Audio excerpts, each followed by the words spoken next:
Bismillahirrahmanirrahim. Assalamualaikum warahmatullahi wabarakatuh. Selamat berjumpa kembali dengan saya, Dr. Yusuf Alam Ramadan. Di kesempatan ini kali ini saya akan berbagi ya tentang istilah tilik ya. Ini ikut-ikutan tren film yang lagi sedang viral ya, dengan tokohnya yang kontroversial yaitu Budijjo ya. Tapi pada kesempatan kali ini saya tidak istilahnya tidak mencoba jadi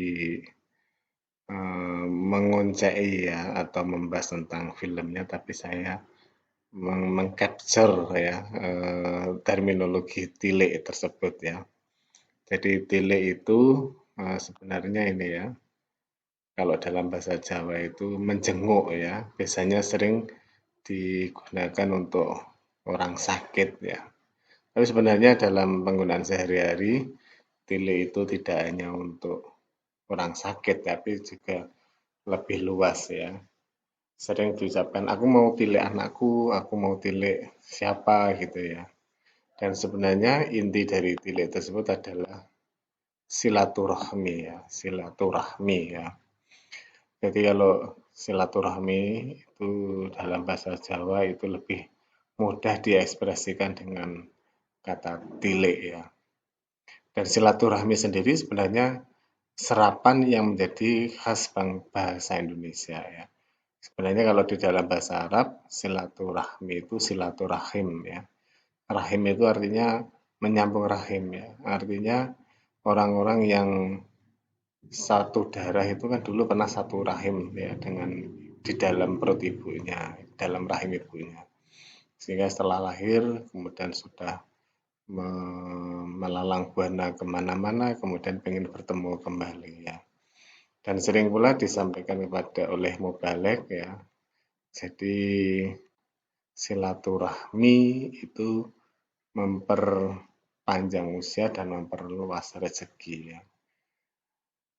Ya, mekanismenya bagaimana ya? Mungkin jadi pertanyaan-tanya ya. Apa benar sih gitu ya? Saya mencoba apa istilahnya? Saya menggali apa yang saya ketahui ya. Di sini saya mencoba ini ya, menjelaskan dari sudut pandang ini ya, emosi mikro ya. Jadi di dalam psikologi itu ada pakar namanya Paul Ekman ya. Paul Ekman itu pakar yang kalau senyum berarti otot-otot wajah yang mana yang berkontraksi terus, dan pakarnya banyak ya, sampai di dunia ini cuma 500 ya. Nah, pakar ini ya, jadi dalam hal wajah kita itu ternyata ada mekanisme namanya mirroring ya. Mirroring itu kita jadi cermin orang lain ya. Jadi kalau orang lain senyum, kita juga ikut senyum.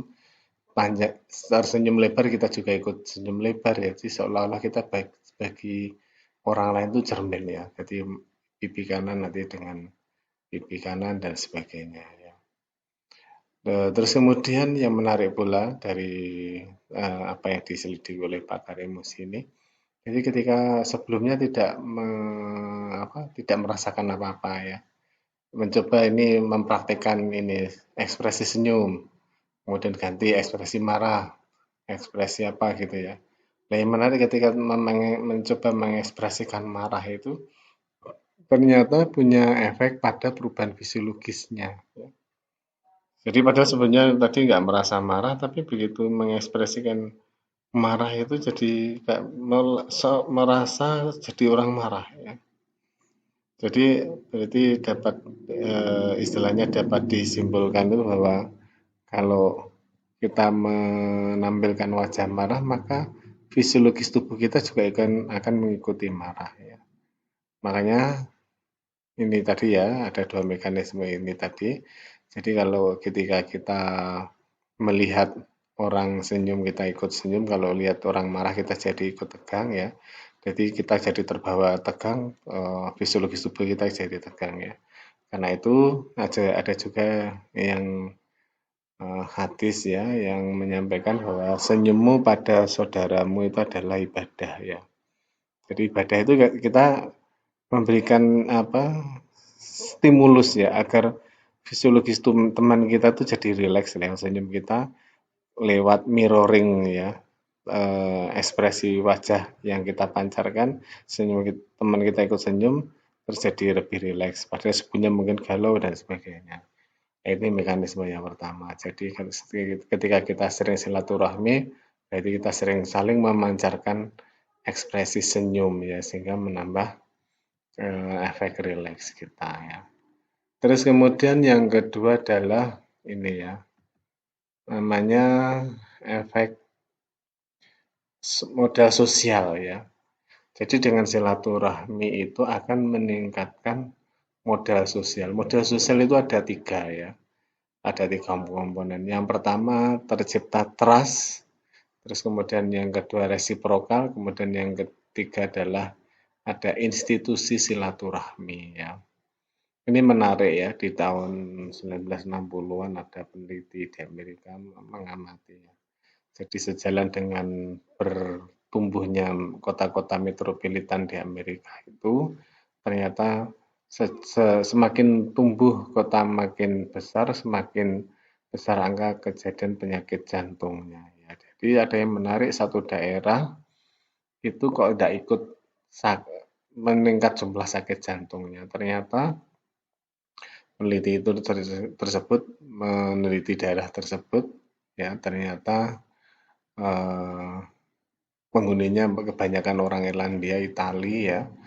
Yang membedakan kota tersebut dengan kota-kota yang lain ternyata intensitas silaturahminya itu tinggi ya. Jadi orang ketemu di kafe ngobrol, ketemu di jalan ngobrol, ketemu di toko roti ngobrol, ketemu dan sebagainya ya. Inilah yang mungkin yang mendasari itu ya pendirinya Starbucks gitu ya.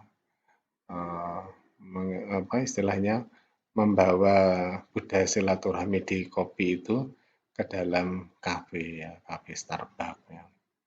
Nah, ini sehingga jadi kalau orang sering silaturahmi itu jadi tercipta suasana trust ya, tercipta suasana trust sehingga jadi eh, apa istilahnya jadi tidak waspada, tidak curiga ya, sehingga jadi rileks. Jadi kita santai ketemu orang yang kita percayai.